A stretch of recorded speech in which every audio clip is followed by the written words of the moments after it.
Napas kita nih Allah ada hitungannya, berapa triliun kali kita bernapas sepanjang umur. Ada yang diberi jatah bernapas 1 miliar kali. Allah mampu menghitung napas seluruh makhluknya. Ada orang yang diberi jatah oleh Allah, engkau diberi jatah oleh Tuhan bahwa bernapas cuma 1000 kali, habis itu pasti mati.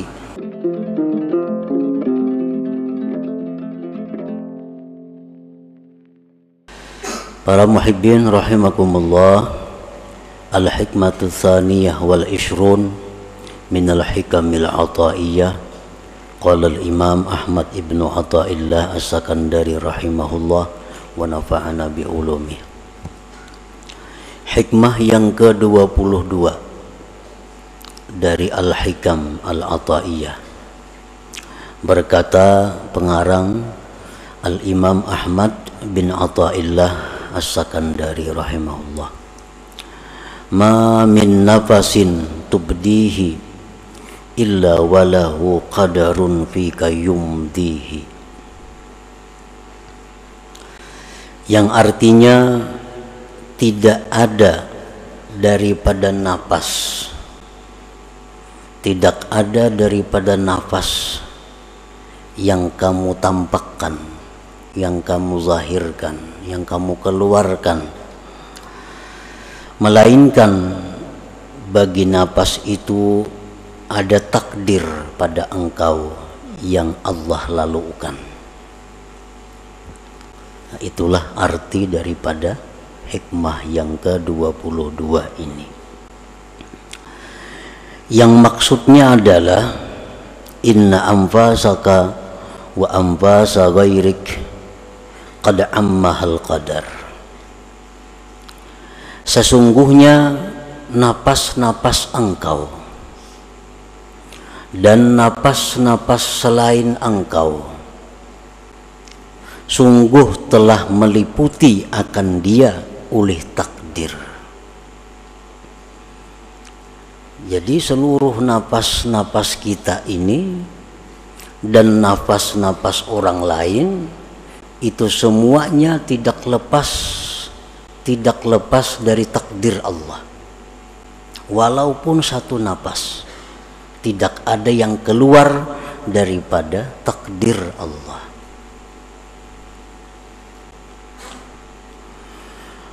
Wala yasduru minka wa min ghairik illa ma sabaqa bihi ilmuhu wa qada'uhu subhanah.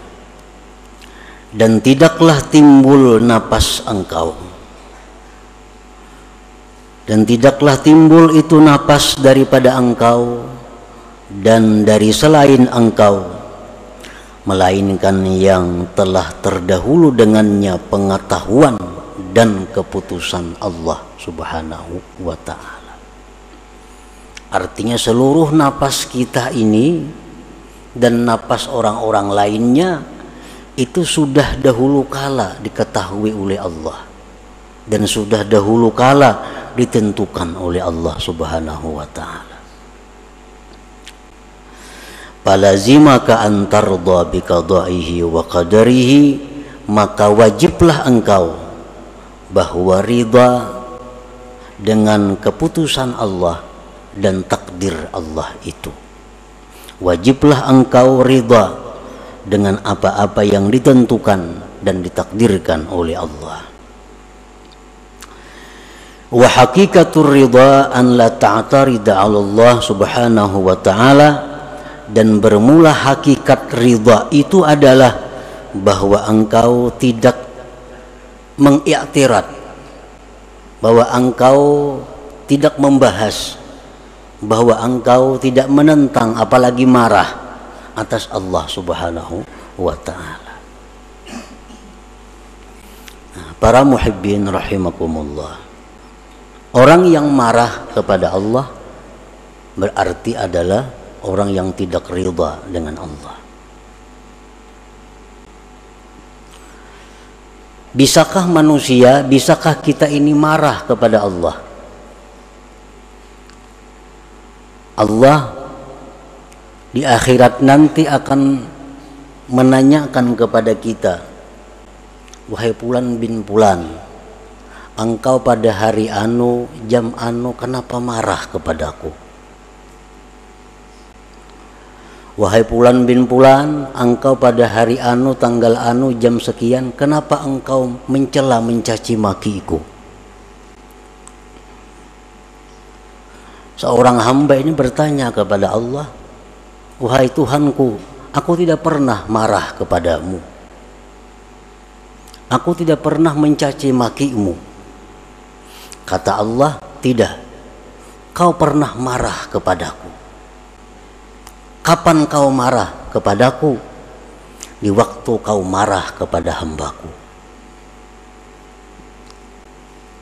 Kapan kau itu marah kepadaku?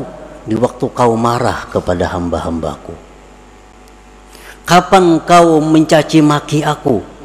Ketika engkau mencaci maki hamba-hambaku.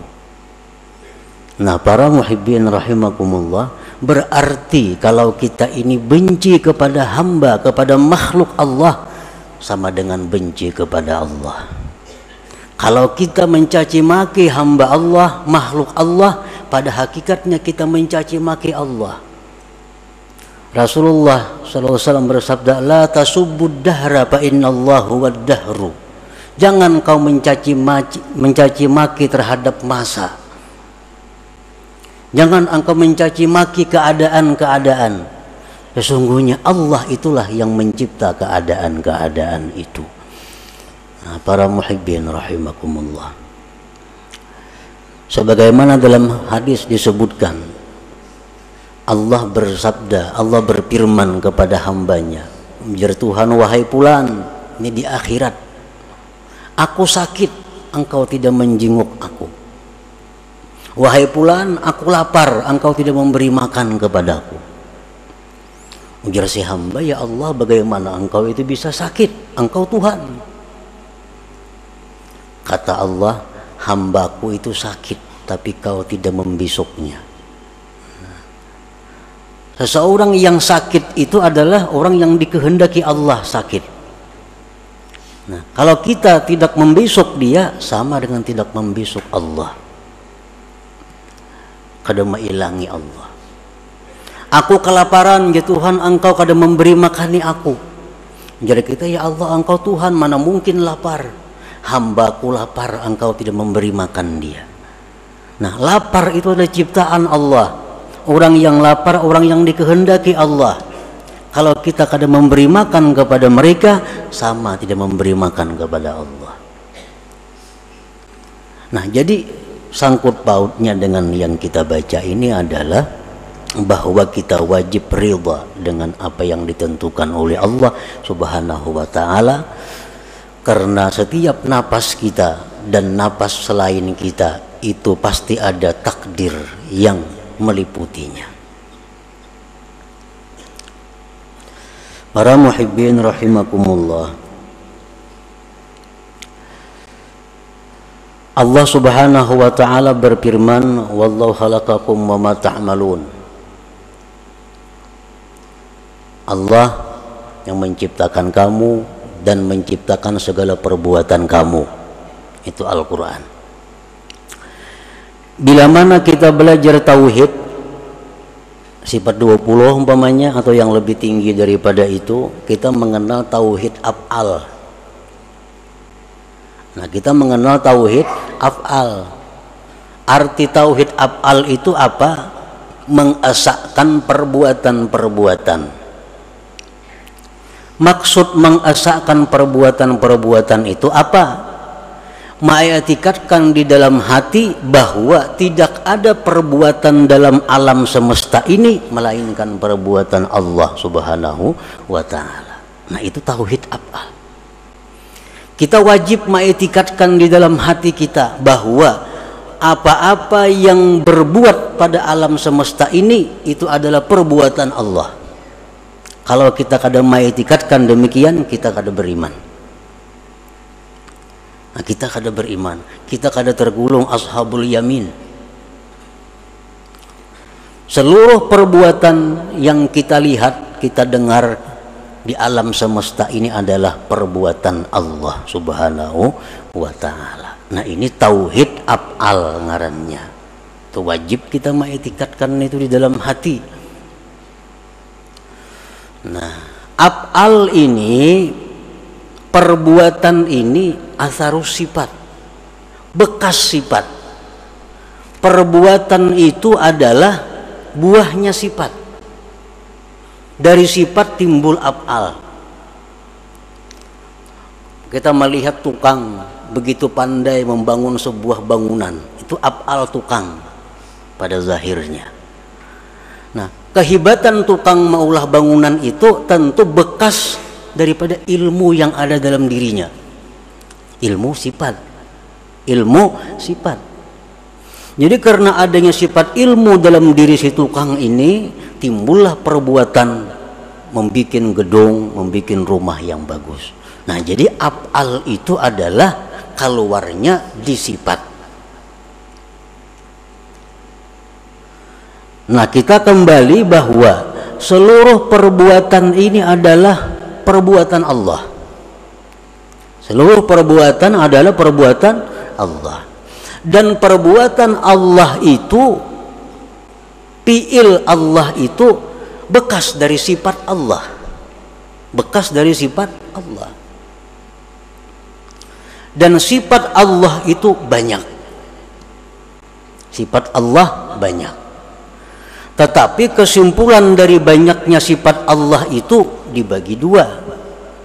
Ada sifat Allah yang dinamakan Al-Jamal, ada sifat Allah yang dinamakan Al-Jalal. Al-Jamal ini artinya keindahan, keelokan.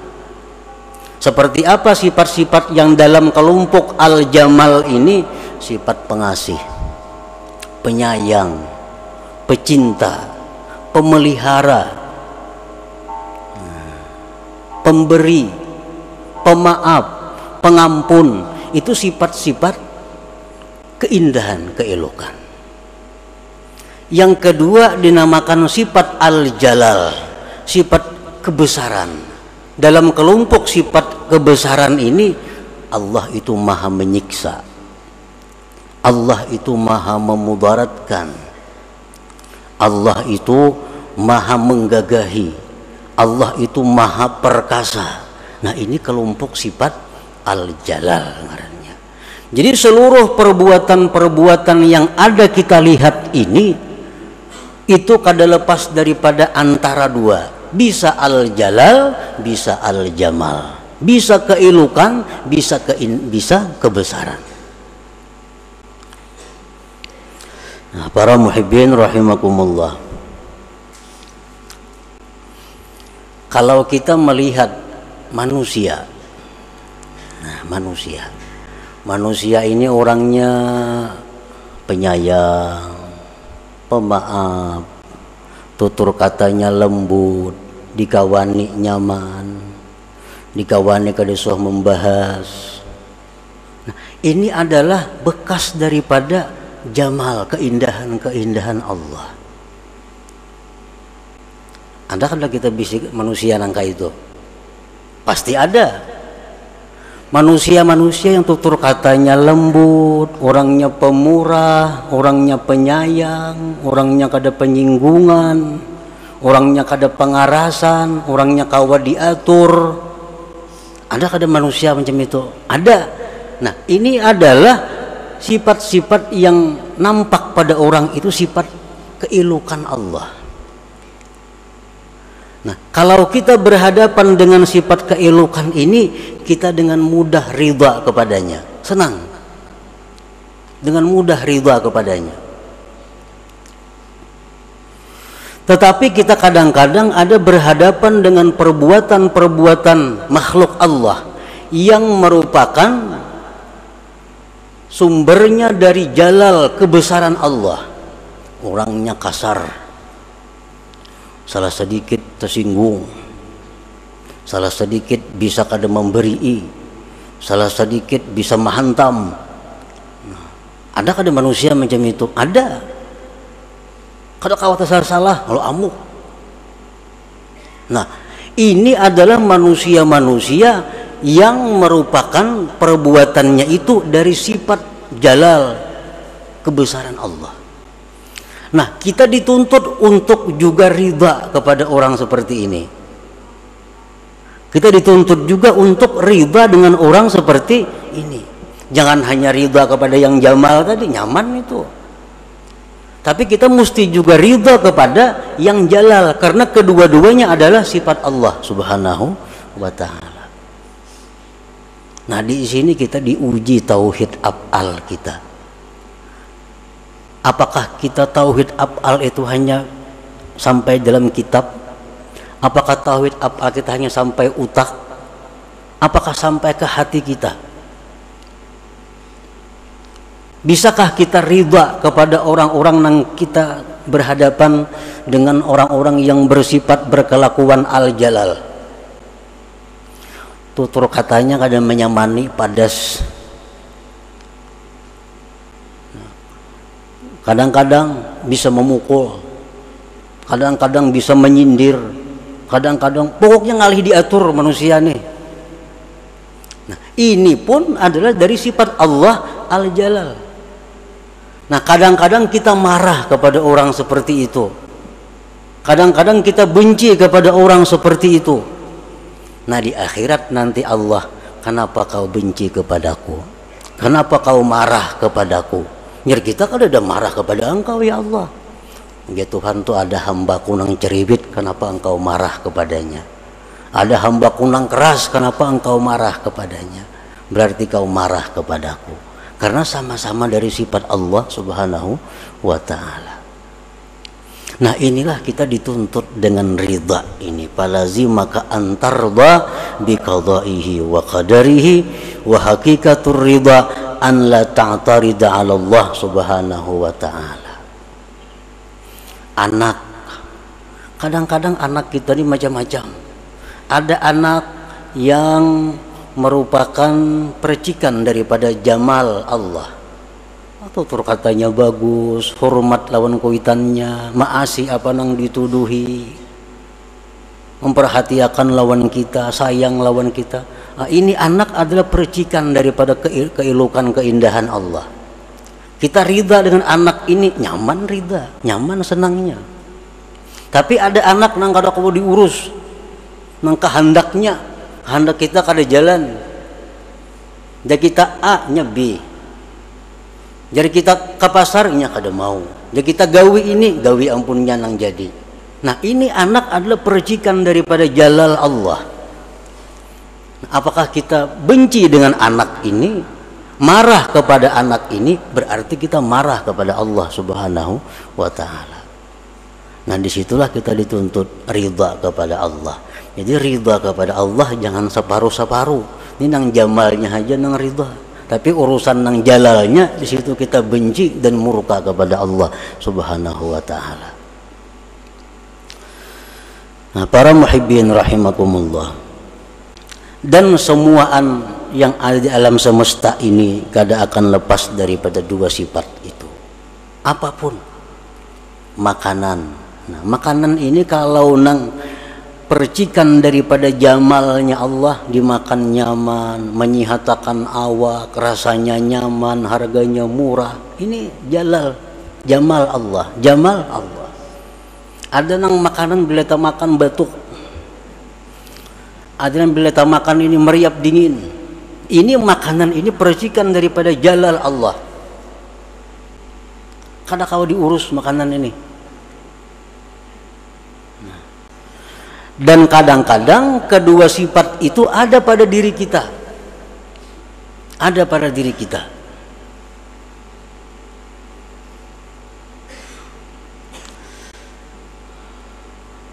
Nah, jadi jangan sampai engkau itu menentang atas Allah. Jangan sampai engkau itu marah kepada Allah. Jangan sampai engkau benci kepada Allah. Karena nanti di akhirat kita akan ditaubih oleh Allah. Apa taubih artinya? Ditumpalakakan oleh Tuhan bahasa kitanya. Nah, ikam gitu Tuhan waniknya menyeriki aku lah. Waniknya ikam ini mendendam lawan aku lah.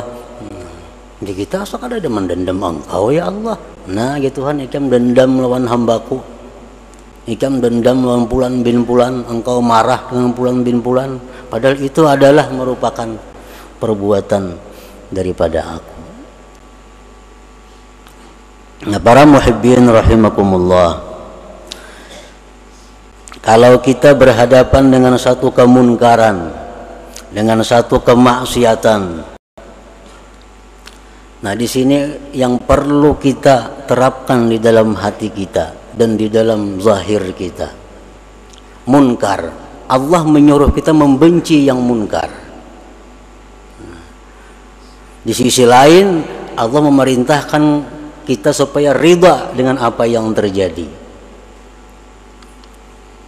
Nah, apabila kita melihat satu kemunkaran, ini mesti dua sesuatu yang berfungsi, syariat dan hakikat, kada boleh terlepas. Syariat kita benci kepada munkar, yang kita pandang adalah munkar itu ikhtiar dari Fulan bin Fulan. Tetapi terhadap kemungkaran itu kita bisa memaklumi, bisa meridai kalau kita pandang bahwa kemungkaran itu adalah perbuatan daripada Allah Subhanahu wa ta'ala. Jadi mesti kedua-duanya. Kalau kita marah kepada yang munkar, jangan marah ke hati-hati, apalagi dendam ke dalam hati, itu kaliwatan. Kalau kita melihat yang munkar, jangan setuju, jangan tersenyum, itu pun salah. Tapi bila kita melihat yang munkar, disinilah pedang yang diistilahkan ulama dengan pedang yang bermata dua. Satu pedang bermata syariat, dua pedang bermata hakikat. Syariat artinya kita mengeritik, kita merubah kemunkaran, memandang itu ikhtiarnya si pelaku munkar. Tetapi dalam hati kita bisa memaklumi, bisa meridai, karena itu adalah fi'il daripada Allah Subhanahu wa ta'ala. Yang tapa huruf nih, kayaknya nang batin dikalawarakan, melihat kemunkaran, tersenyum, ketujuh.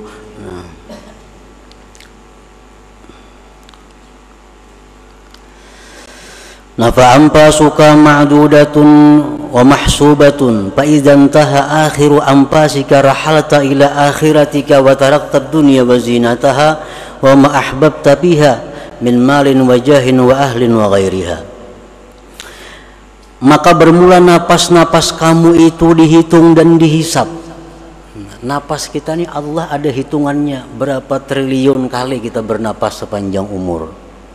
Ada yang diberi jatah bernapas 1 miliar kali. Allah mampu menghitung napas seluruh makhluknya. Ada orang yang diberi jatah oleh Allah, engkau diberi jatah oleh Tuhan bahwa bernapas cuma 1000 kali, habis itu pasti mati. Ulahkan napas buatan, kadang kalau dibuat-buat napasnya itu ulahan Allah. Napas engkau itu dihitung oleh Allah dan dihisap. Bila habis akhir napas engkau, berarti engkau pindah ke akhirat engkau, dan engkau tinggalkan dunia dan perhiasannya dan yang kau cintai pada dunia daripada harta, kedudukan, keluarga dan lain-lainnya. Wa idza kanatil anfasu ma'dudatan wa mahsubatan fama baluka bi af'alika wa aqwalika wa khatarati qalbik. Apabila napas kita itu dihisap oleh Allah, napas dihisap, ikam ya Tuhan bernapas sekian kali sehari, kemana digunakan napas itu? Nah, bila napas itu dihisap, apalagi perbuatan kita, apalagi perkataan kita, dan apa-apa yang dibicarakan oleh hati kita. Qala ta'ala inna sam'a wal basara wal fu'ad wa kullu ulaika kana anhu mas'ula. Pendengaran, penglihatan, hati, seluruhnya itu akan ditanya oleh Allah Subhanahu wa ta'ala. Qala sallallahu alaihi wasallam ma min 'abdin yakhtu khatwatan illa su'ila anha ma arada biha. Tidak ada dari seorang hamba yang melangkah satu langkah, melainkan dia akan ditanya di akhirat nanti, langkah itu kemana, untuk apa. Kita ini bakunjang, belangkah, salangkah, itu ada catatannya di sisi Allah. dan akan ditanya, engkau pada hari anu jam anu melangkah untuk apa?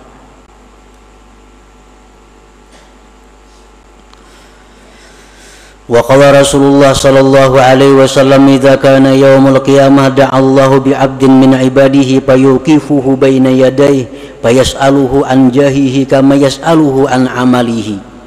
Apabila hari kiamat terjadi, Allah memanggil dengan seorang hambanya dari hamba-hambanya.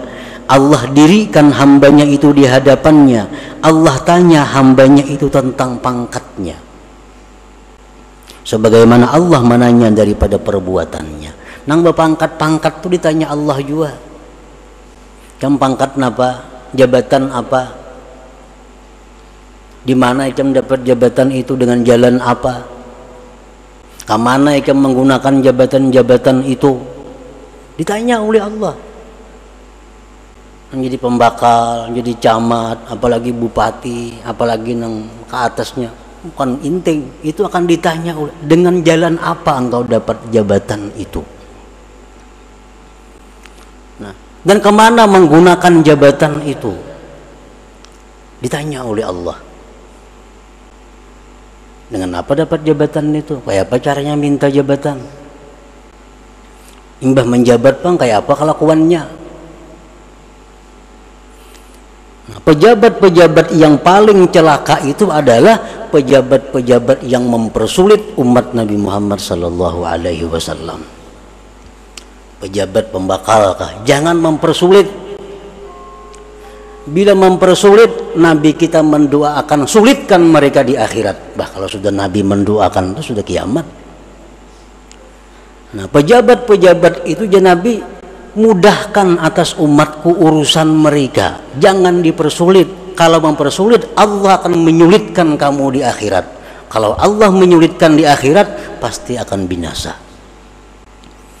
Orang mula KTP jangan tapi dipersulit. Maulah kartu keluarga, maulah apa, maulah mengirim proposal, jangan dipersulit. Apalagi diintai duit. Kenapa? Bahayanya. Amunnya beriman, takutan itu. Cuma karena tipisnya iman, ya gawian nangka itu. Dikiranya Allah itu buta. Dikiranya Allah kada menghitung. Dikiranya Allah kada menghisap. Padahal Allah akan menghisap, menanya. Nabi kita mendoakan itu. Siapa-siapa yang mempermudah umatku, permudahkan ya Allah dia. Mudah. Tapi siapa yang mempersulit umatku, sulitkan urusannya. Ini orang maulah surat apa, dipersulit, mengkau dipersulit, persulitnya aja kayak apa, bulik-bulik 4-5 kali bulik. Supaya kada biris. Mestinya orang-orang diberi Allah jabatan itu, diberi amanah itu untuk mempermudah, mempernyaman umat Nabi Muhammad sallallahu alaihi wasallam. Mengatakan pembakal-pembakal, camat-camatnya, hendak selamatnya. Hendak selamat. Jangan menyulitkan. Jangan menyulitkan. Kenapa sebabnya? Ini mereka ini digaji oleh nang dipersulit ini. Mana orang sudah menggaji dipersulit pulanglah. Nah, itu yang Nabi kita marah besar kepada mereka itu.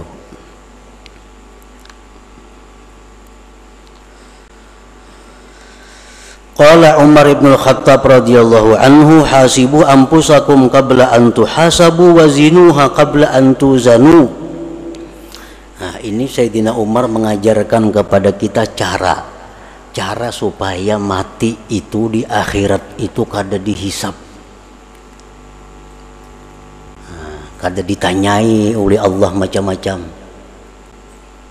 Sayyidina Umar mengajarkan agar Sayyidina Umar, hisaplah diri kamu sebelum dihisap orang. Nah, kita hisap berdahulu. Nah, kita hisap berdahulu. Karena di sana kita kada dihisap orang lagi. Bila kita di sini kada menghisap, di sana kena hitungannya ngalih. Nah, bagaimana cara menghisap diri itu? Bagaimana cara menghisap diri? Bagaimana cara muhasabah yang sebenarnya? wa innama hisabuhu li nafsihi ay yatuba an kulli ma'siyatin qabla al-maut taubatan nasuha wa yatadaraku ma farata fi faraidillah azza wa jalla wa yaruddul mazalim ila ahliha wa yastahillu kulla man ta'arrada lahu bilisanihi wa yadihi hatta yamut hada yadkhulul jannata bighairi hisab. Menghisap diri itu adalah artinya tobat dari tiap-tiap maksiat. Tobat nasuha, jangan tobat bebulikan. Tobat nasuha, satu. Yang kedua, bayari hutang-hutang kepada Allah. Hutang puasa, hutang sembahyang, bayari hutang nazar. Kembalikan kezaliman-kezaliman kepada pemiliknya. Pernah memungut pungutan liar, bulikakan no ampunnya.